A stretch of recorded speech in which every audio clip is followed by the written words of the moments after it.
I gotta get it set up. Go ahead. Okay. So we're here to deliver DSA's open letter to Greg Harms, the executive director of the shelter, the Boulder Shelter for the Homeless.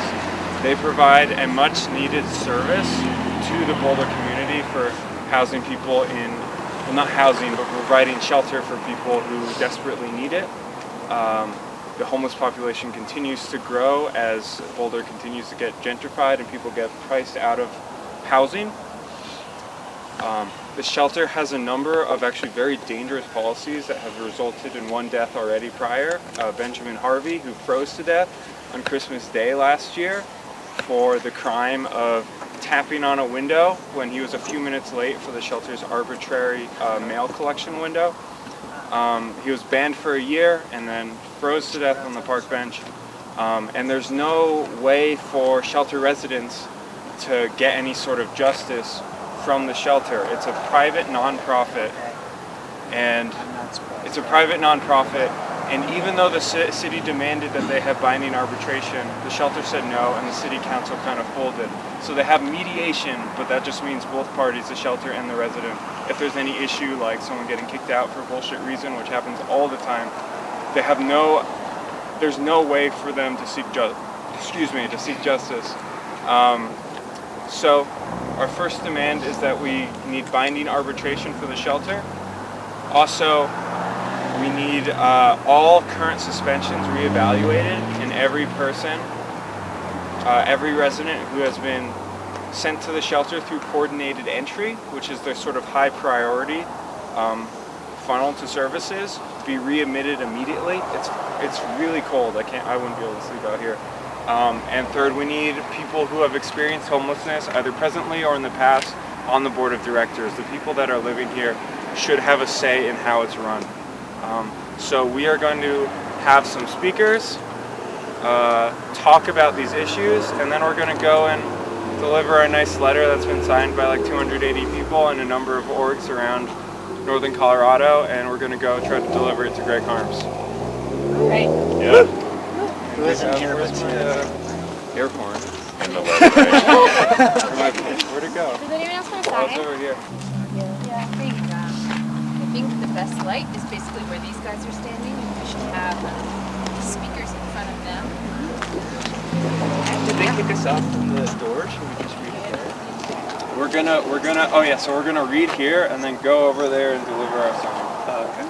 Darren suggests that. Sounds good. Oh wait, let's get in order here. So, should we start with the talks? Yeah. Wait, but do we have all our... Eric, who's like a really good filmer, is supposed to be on his way. We're not totally sure if he is, but... Okay. In the meantime, can you answer a question? Yeah, absolutely. What do you expect from Greg Harms? What would you like him to do? We would like him to read our letter, acknowledge the issues with the shelter, and seriously agree and consider enacting our demands. Ideally, I mean, we need these changes to happen. We would hope that Greg Harms, being a good person, being someone who cares for the homeless, would take this very seriously. And yeah. Have you had communication with him before? We have. We notified him that we were coming. He sort of said, "Oh, I won't be there. You know, I won't be there that night. We can arrange a meeting at another time." So we're still here. He should, if he really cares about this issue, you know, he should show up. We hear that he's not here a lot. So I think he should work more. And but we will meet with him as well when that works for him.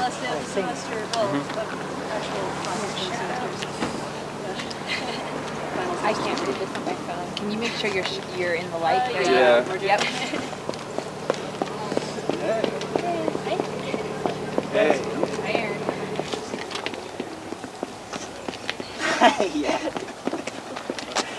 So you think it's better we give it up than behind the gate? I just think we need to The true measure of any society can be found in how it treats its most vulnerable members.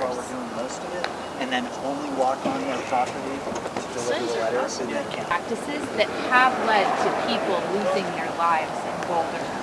A whole year has gone by since Benjamin Harvey's totally preventable death, and in spite of many recommendations made by our city council, made by community members, the Boulder Shelter for the Homeless and Executive Director Greg Harms have done nothing.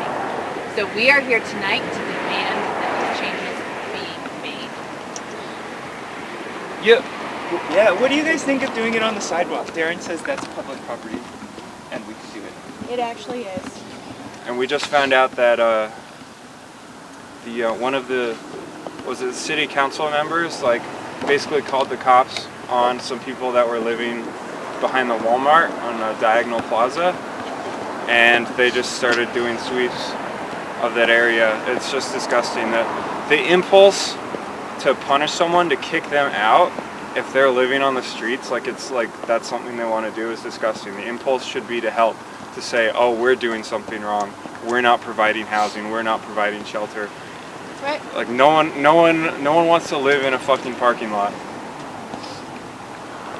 And nor should they. I just checked and apparently it's 31 degrees. So I guess the emergency shelter thankfully is open tonight. But if it was just 1 or 2 degrees warmer than this, which is extremely cold, there would not be an emergency severe weather shelter. So anyone who had been suspended from the shelter like Benjamin Harvey was would not be able to have a bed for the night. The decision is also made in the morning about whether or not to keep it open. So, yeah, and they don't change it if it becomes colder. Who here thinks they could tell the difference between 32 degrees and 31 degrees, 33 degrees and 32 degrees? Not me. I'd All be just feel as dead. cold. Yeah. Just as dead. Yeah, I have gloves on and my hands are going numb. Yeah, if I can add on the piece about the RVs getting kicked off, they got a trespassing charge, and it's not clear at all. In fact, it appears that the only person who complained was Bob Yates, city councilman, who's trying to make the police his own private security force against our homeless community. Because to actually enforce, for the police to actually enforce a trespassing charge, they need to get a complaint from the property owner, and it's not clear at all that that happened. And so it's very possible that these guys are getting kicked out on a false claim with no standing, such that legally they should still be there. So at 8 a.m. in the morning they're supposed to leave, and one of our city council members, Jill Adler-Grano, is going to be staying there with one of our housing advisory board members, Mason Moyer, to be there in solidarity with them. But it's quite possible that there could be legal action to defend those folks if we could get lawyers to do that. Nice.